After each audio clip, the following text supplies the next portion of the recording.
Ini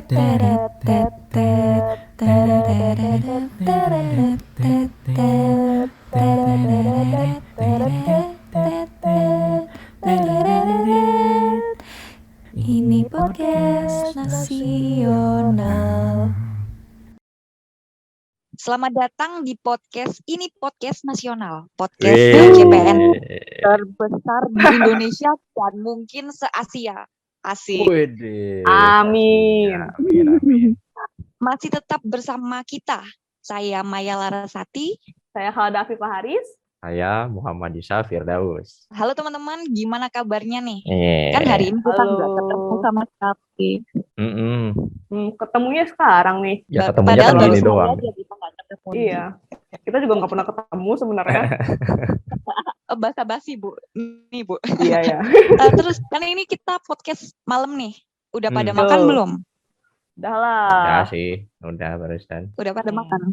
Iya, tadi nih di Bali ini lagi gempa loh teman-teman. Oh iya Gila, ya tadi ya. ternyata Oh iya baru banget iya, ya. terasa banget. Heeh. Padahal ini pusatnya di Blitar katanya. Jauh banget ya. Kayaknya Blitar kenceng tuh di jauh. sana. 6 koma kok nggak salah tadi aku lihat di berita. 6 koma ya. Iya. Iya. Lumayan gede.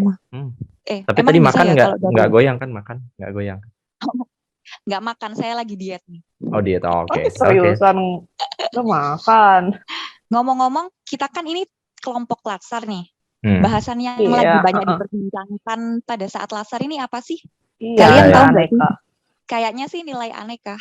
Aneka makanan atau aneka minuman gitu. Aneka itu kepanjangan dari akuntabilitas, nasionalisme, etika publik, komitmen mutu, sama anti korupsi. Jadi kayak suka guru aja aku ya.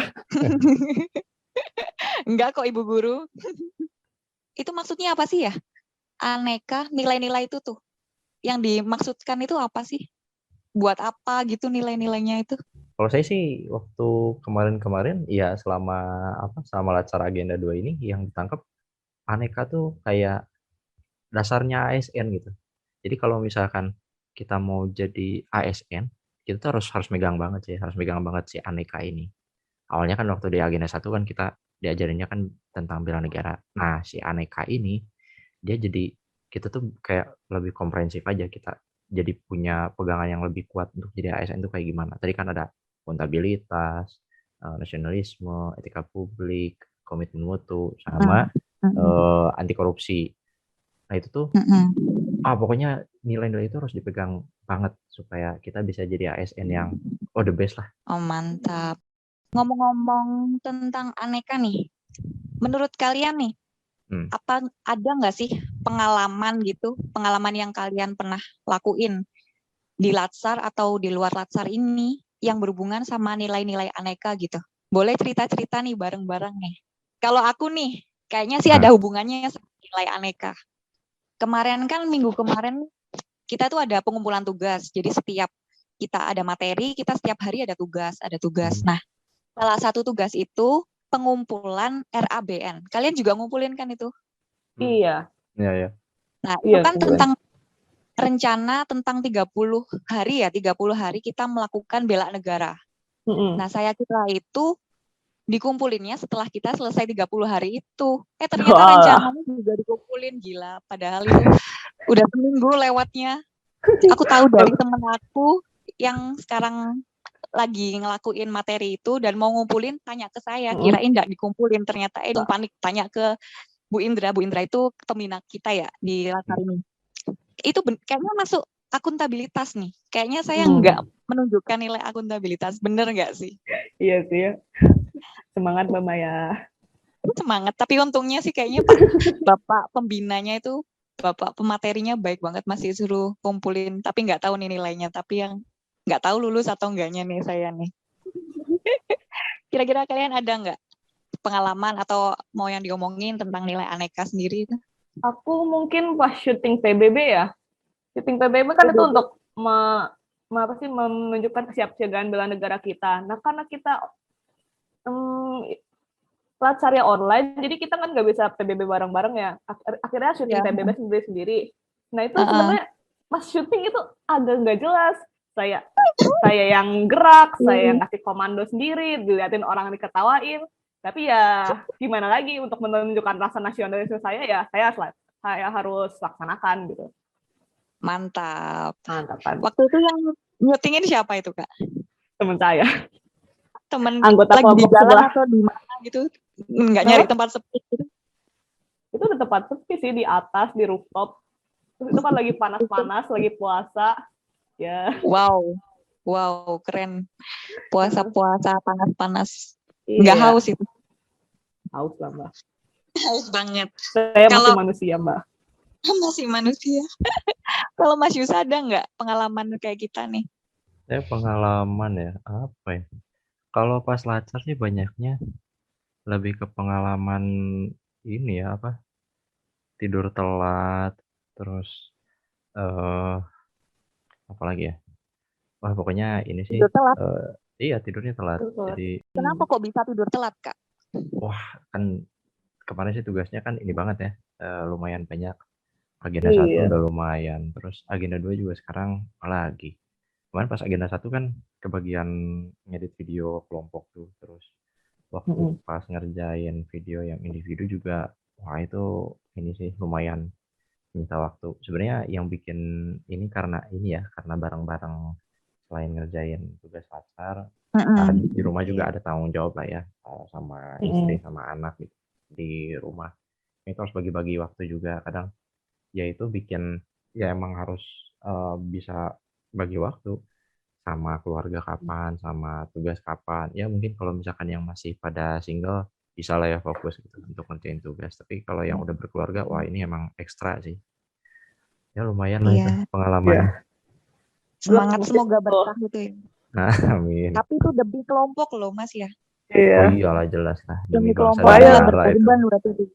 Nilainya pada bagus-bagus kan jadinya. Iya mantap lah. Videonya nanti pasti dapatnya bagus-bagus nilainya. Mantap.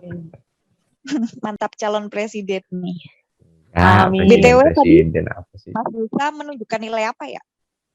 Kalau saya sih Di aneka itu. Rela berkorban itu masuk ke rela berkorban ada, kerja keras ada. Kerja keras itu maksudnya kan korupsi ya. Terus keras anti korupsi. Komitmen mutu juga bisa masuk. Komitmen mutu. Diborong sama Mas Yusa nih. Iya, aduh. Iya, langsung diborong. Iya. Saya nggak sanggup bayar aja kalau borongnya. Nggak sanggup bayar. Kan dibayarnya seumur hidup selama jadi ASN. Iya ASN. bener. Mantap Mbak Alda ini. Setelah kita pelajarin melalui Latsar nih nilai-nilai aneka, ada nggak sih harapan-harapan gitu buat nilai aneka agar tertanam di ASN atau harapan-harapan lain gitu? Kalau menurutku sih setelah kita belajar nih terus atau kita mengaplikasikannya, ASN itu juga giat mengenalkan nilai ini ke masyarakat luas. Kenapa? Ya jadi untuk menunjukkan kita nih sudah melakukan ini, kita sudah punya nilai ini, sehingga orang-orang itu jadi pada sadar, oh ternyata ASN sekarang sudah maju, sudah berubah dan bermutu, jadi mulai ada rasa percaya gitu masyarakat buat kita ASN seperti itu. Setuju. Mantap Mbak Maya. Mantap. Iya. Kalau menurut aku sih kita harus berkomitmen untuk menerapkan nilai-nilai aneka tersebut. Karena seperti yang kemarin pengajar kita, Bu Eva, katakan, kita emang harus berkomitmen. Karena kalau kita menerapkan seluruh indikator yang segitu banyaknya kan agak susah kan. Tapi kita lihat dari role model yang kita ambil, kita kan hanya bisa mengidentifikasikan beberapa indikator. Tapi dari beberapa indikator tersebut, mereka hebat. Nah, kalau misalnya kita bisa berkomitmen untuk menjalankan indikator-indikator yang kita bisa lakukan, kita juga bisa jadi ASN hebat seperti mereka. Kita bisa menjadi contoh bagi orang lain juga, bagi masyarakat, bagi teman-teman kita di kantor, dan bagi mungkin nanti CPNS baru mungkin. Jadi nilai aneka ini benar-benar bermanfaat ya, buat kita pelajarin dan kita aplikasiin. Iya. Kalau Mas Yusa gimana? Kalau dari saya sih harapannya, aneka ini oke lah boleh di awal itu kita harus tahu dulu secara teori ya aneka itu apa.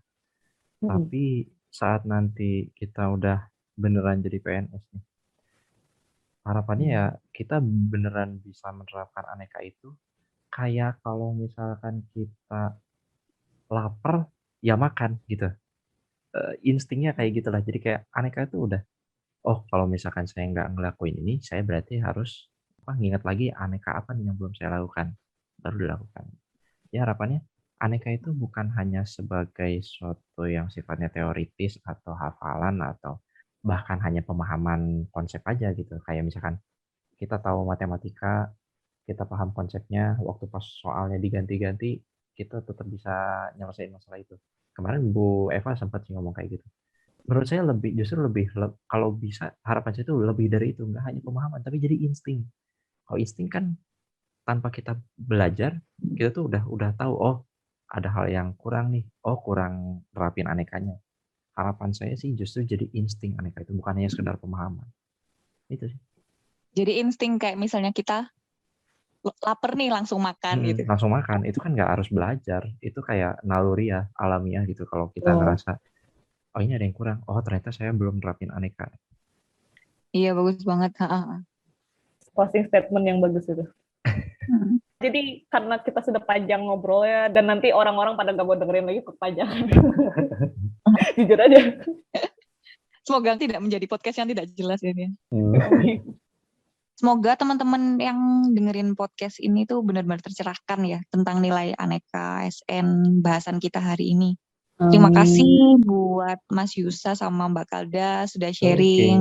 Terima kasih juga Mbak Mai udah ngundang kita. Dan sudah saling berbagi nih pengalaman sama ilmu yang pernah didapat. Sampai jumpa di episode kita selanjutnya. Ini Podcast Nasional. Bye-bye. Bye. Ini Podcast Nasional.